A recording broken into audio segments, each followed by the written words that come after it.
Yeah, what's going on, y'all? It's your boy Tay Real.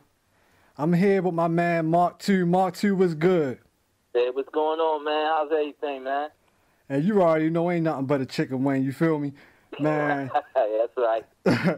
I'm gonna tell y'all, man, this dude right here, man. This dude right here, man, this dude, he can really spit. Like, we met at the studio some months ago, and we just had a discussion talking about music. He let me hear some of his work, and then we spit some rhymes for each other. Next thing you know, we was writing together and did a song, and it just shot off from there. So that's how the history began. It was only a few months, but within that few months, I can say that this dude right here, man, he really puts his heart and soul into this music. And this is Mark2, man. I'm gonna introduce y'all to him, man. It's a good dude, and we gonna get into a few things, man. We gonna talk about a few things. You know what I'm saying? Let y'all know who Mark2 really is. So Mark, you ready? Yeah. All right. So I mean, first and foremost, how long have you been spitting? How long you been doing this? Man, I've been doing this over 15 years. It's been a long time. I've been doing it, and it's just something I just love to do, man. I got so much to do, so much to express, and the crowd, everybody's going to love what I got to deliver, man, for real. I do this from the heart, real hip-hop.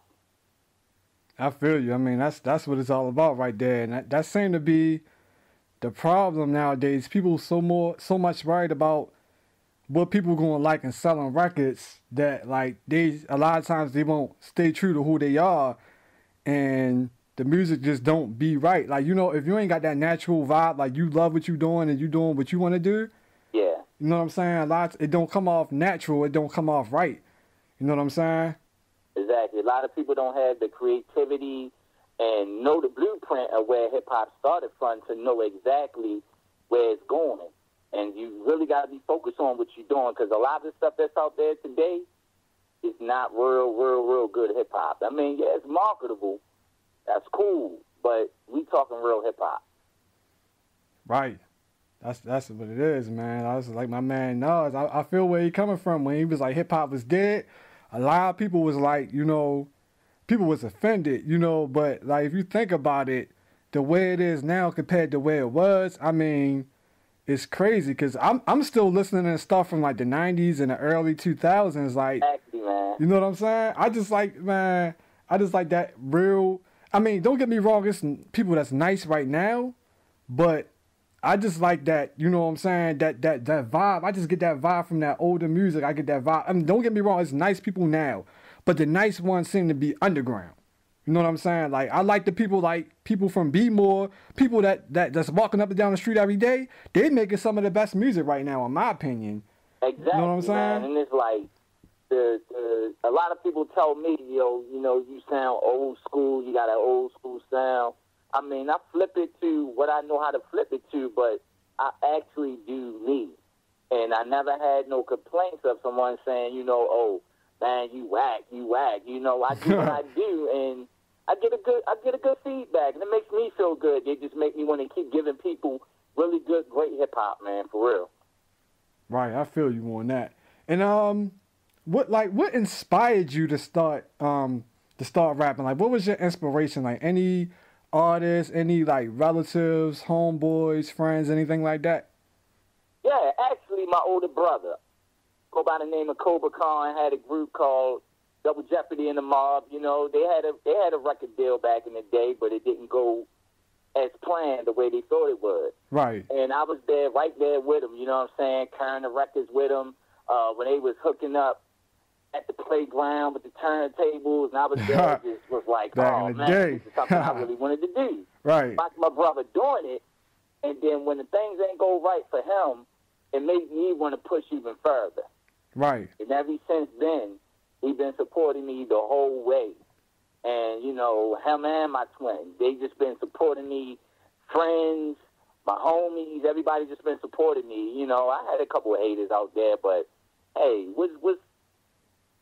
if you don't have any haters, then something ain't right.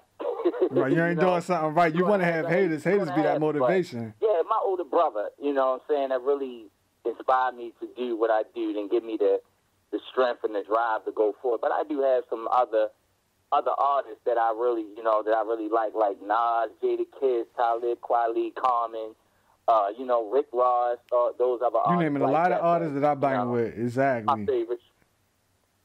That's what it is. And I'm like, what made you come up with the name Mark2? Like, how did you come up with that? Well, actually, the name Mark2 is have two different ways of explaining it.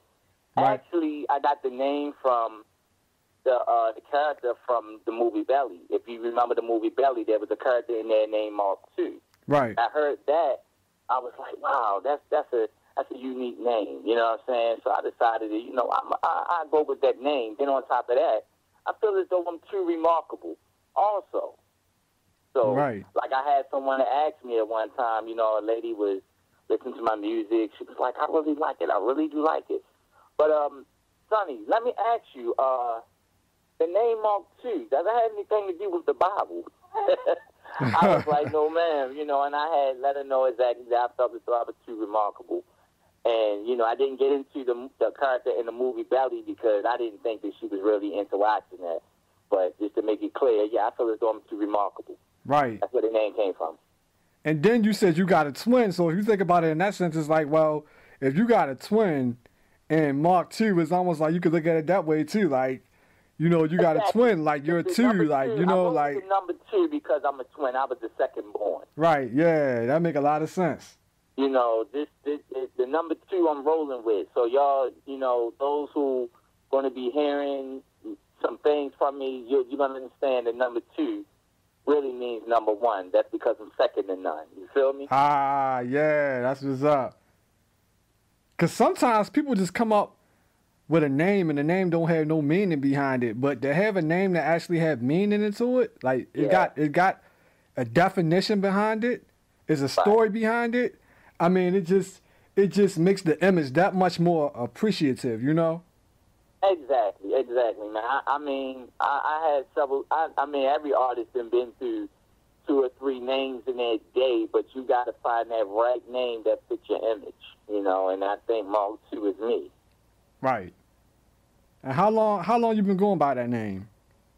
Well, I've been going by that name for the last 10 years now. I was used to call myself Nutty Nigga.